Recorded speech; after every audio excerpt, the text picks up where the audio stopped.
Hey folks, and welcome to another episode of Crit Hit Reviews with your host, Arlyeon. On today's episode, I'll be talking about Other Ocean Interactives co-op hypothermia survival title, Project Winter. Yes, that was a mouthful. Find out if I feel this particular project was a grade A bit of fun, or if it ended up feeling like a work in progress. A group of relatively nondescript civilians lay trapped in a frozen valley, the threat of an impending blizzard looming on the horizon.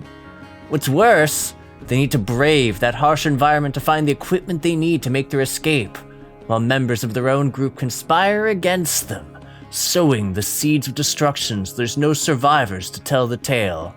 Which, isn't really said in any sort of dramatic intro or anything, since this more or less plays out as a cooperative/competitive game of surviving, lying, and murder.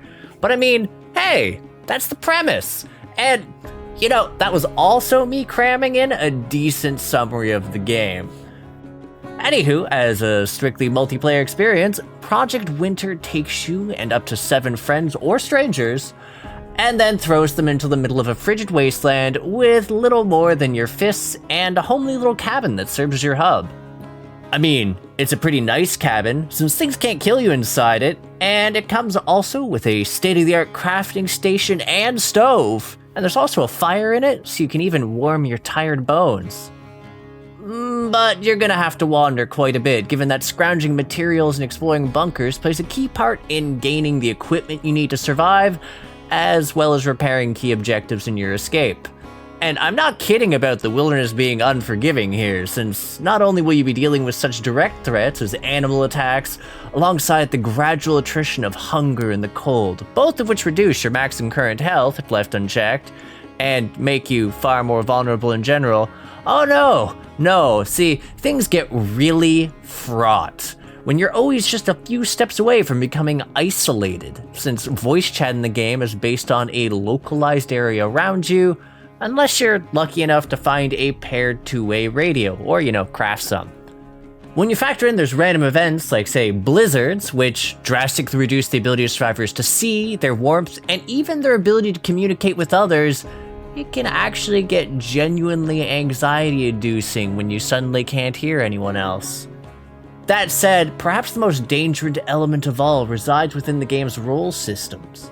See, when you start in, most of the various survivors have roles, some of which are just generic and provide no benefit, while others are more niche, like acquiring the ability to charge up a heal or perhaps find an armory. Unfortunately, for the majority of players, the trader roles are a malign constant across the games, as they're focused to ensure that no one gets to walk away from the glacial hellhole alive.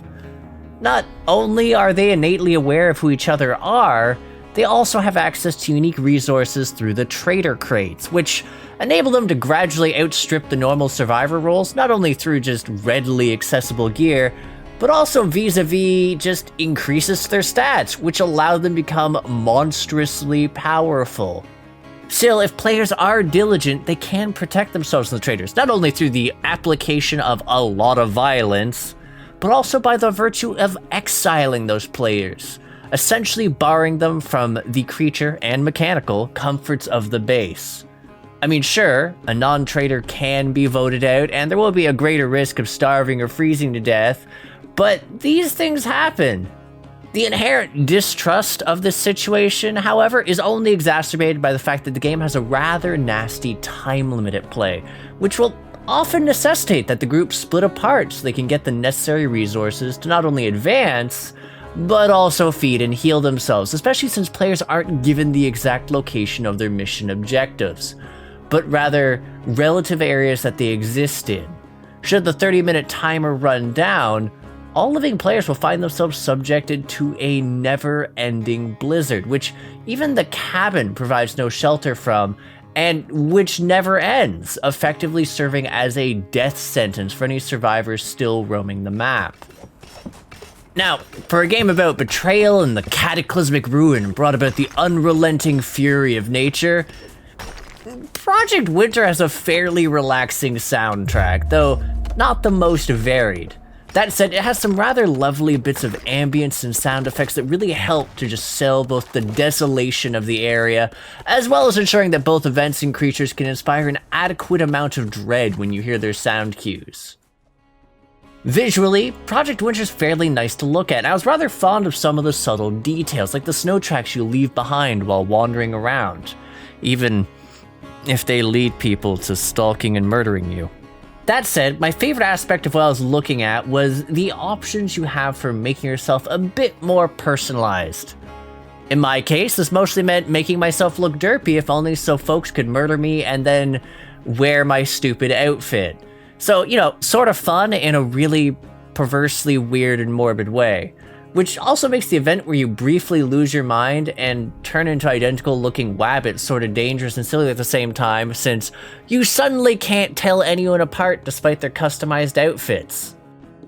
So anyways, this brings us to the final thoughts, and admittedly, it took me a bit to warm up to Project Winter. Ha! Managed to get that in there.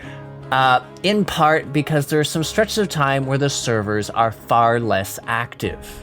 That said, once I was able to get into some matches with folks, I found myself learning how to navigate a title that was both nerve-wracking and addictive.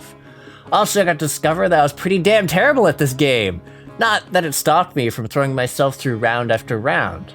There's just something distinctly compelling about the process of learning just how everything works, and trying to help organize survivors into a cohesive group capable of seeing things through to victory. Mostly it didn't happen, but there were a few times where I really lucked out and was playing alongside people who actually had a clue of what they were doing.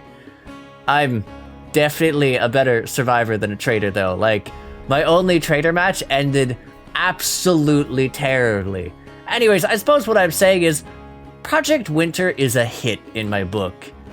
Still, it's definitely something I'd rather play with friends, as it can make an admittedly tricky buy-in due to its nature as an online-only experience and the marked periods of low server activity, especially in such a social-oriented game, can be a bit tricky. All the same, when I actually got to dive into it, it really made for some absolutely just lovely and unfortunate experiences. Anywho, thanks for tuning in, folks. If you agree, disagree, or just have something to say to me, feel free to comment. And for those interested in more indie reviews, developer interviews, podcasts, or our Monday TTRPG content, hit the subscribe button and the bell so you know when there's a new release. There's also a Discord. You can click the link in the banner or the description. You can be a part of our community, the Crit Hit Cauldron. Lastly, if you'd like to help support the channel, we do have a coffee running now to help supplement funds for our lovely editor Jack, and to make sure we can continue to provide quality content. Again, check the description and the banner for them links. Anywho, I'll catch you on the next episode of Crit Hit. Take care till then, folks.